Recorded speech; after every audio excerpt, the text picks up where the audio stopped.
When I sat down with former President Bill Clinton this week in New York City at the Clinton Global Initiative, we spoke about the U.S. economy, the election, world affairs. But the part of the interview that grabbed so much attention was about his dramatic weight loss and the diet that helped him shed 24 pounds. I live on beans, legumes, vegetables, fruit. I drink a protein supplement every morning. No dairy. I drink almond milk mixed in with fruit and a protein powder, so I get the protein for the day when I start the day out. And it changed my whole metabolism, and I lost 24 pounds. And I got back to basically what I weighed in high school.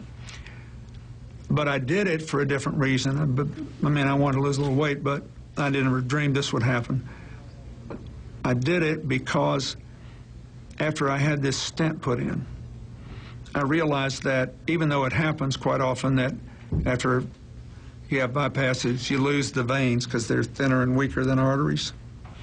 The truth is that it clogged up, which means that the cholesterol was still causing buildup in my vein that was part of my bypass.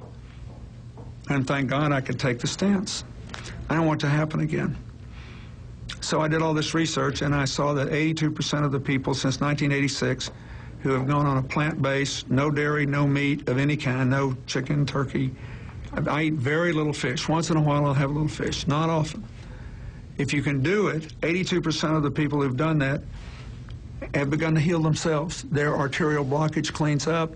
The calcium deposit around their heart breaks up.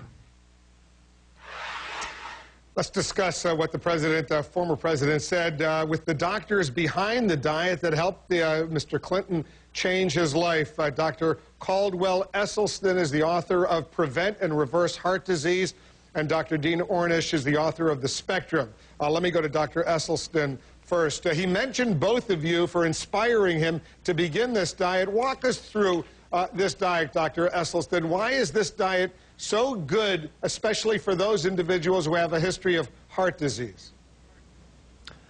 Well, thank you, Wolf, for having me on this evening with my good friend Dean Ornish. There's no question that if the truth were known that coronary artery disease is a toothless paper tiger that need never exist. And if it does exist, it need never, ever progress. What we've heard from President Clinton is the remarkable change that he's been willing to make to remove completely from his nutrition those foods which we know will devastate and injure the inner lining of your arteries. And the remarkable thing is the capacity that the body has to heal itself. And when you do what President Clinton has done, where you completely try to remove any foods that are going to injure your vessel, the body has this remarkable capacity to begin to heal itself. And I'm afraid that as a medical profession, we perhaps have fallen down and really emphasized too much the drugs and the procedures and the operations which really treat the symptoms. They do not treat the causation of this illness. This is one of the few times since Hippocrates that we have not told patients about the causation of their illness. Dr. Ornish, are you on the exact same page as Dr. Esselstyn is? Yes, I am, and I want to just say I love and respect President Clinton, and so I was thrilled to hear that he's making these changes because I want him to live a long time, like so many people do, and whatever your politics, he can inspire many people to make these changes. And what we've shown, you know, we tend to think it has to be a new drug or a new laser, something really high-tech and expensive to be powerful. And what we've done in more than 33 years of research is show that these simple changes that we make in our lives, like what we eat, how we respond to stress, how much exercise we get, and how much love and support we have, can actually begin to reverse, not just prevent, but actually reverse chronic illnesses like heart disease and so on.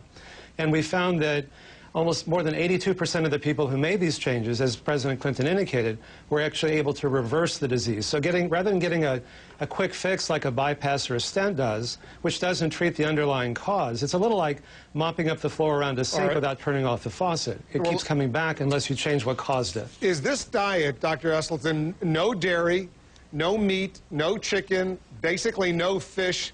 Is this diet for everyone or only for those who have heart disease or a history of heart disease?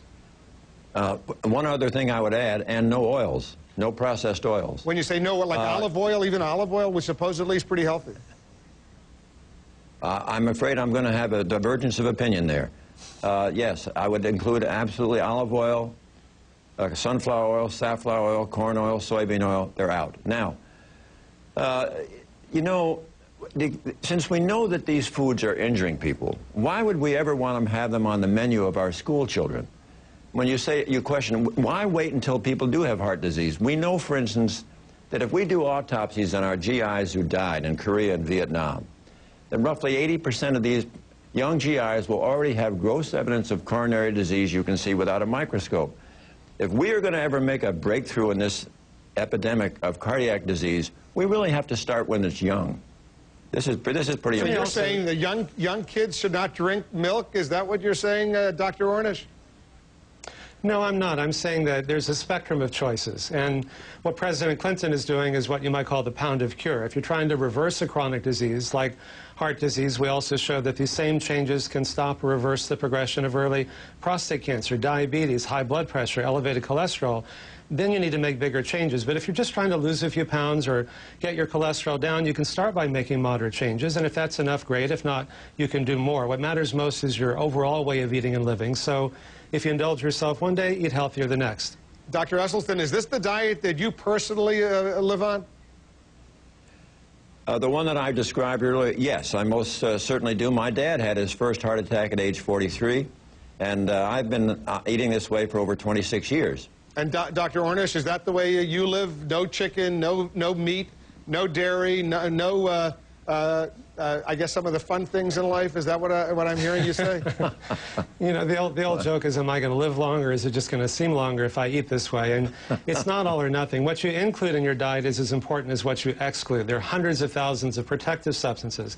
I also recommend people take 3 or 4 grams a day of fish oil because the omega-3 fatty acids can be so protective. So we heard Dr. Esselstyn say no oil. Well, we're slightly different opinion on that particular one. I think the omega studies have shown that just 3 or 4 grams a day of fish oil can reduce your incidence of sudden cardiac death by up to 80%. It can reduce your risk of prostate and breast cancer. If you're a pregnant woman or breastfeeding, it can raise your child's IQ. And so I think the evidence there is pretty compelling. I take fish oil, Dr. Eggleston. Is that a bad idea? Well, I'm not going to really wrestle with Dean over fish oil. We have so much that is in common, and we're striving together to really make the basic point here really is that by eating these whole foods and getting away from processed foods, getting away from the dairy, anything with a mother, anything with a face, meat, fish, and chicken, it's so incredible how powerful the body can be. And if we're going to have a seismic revolution of health in this country, which is really right at our fingertips, when the major behavior that has to change is, interestingly enough, our food. That is the absolutely key card. It trumps everything. I agree. And let me just say this. You know, when you make these changes, because these mechanisms are so dynamic, your brain gets more blood, you think more clearly, you have more energy. Your skin gets more blood, so you don't age as quickly. Even your sexual organs get more blood in the same way that Viagra works. So yeah, you'll probably live longer, but you'll also feel better. And what's sustainable is joy and pleasure and freedom. And when you make these changes, most people find they feel so much better so quickly. It reframes the reason for change from fear of dying to joy of living, and that's what's sustainable.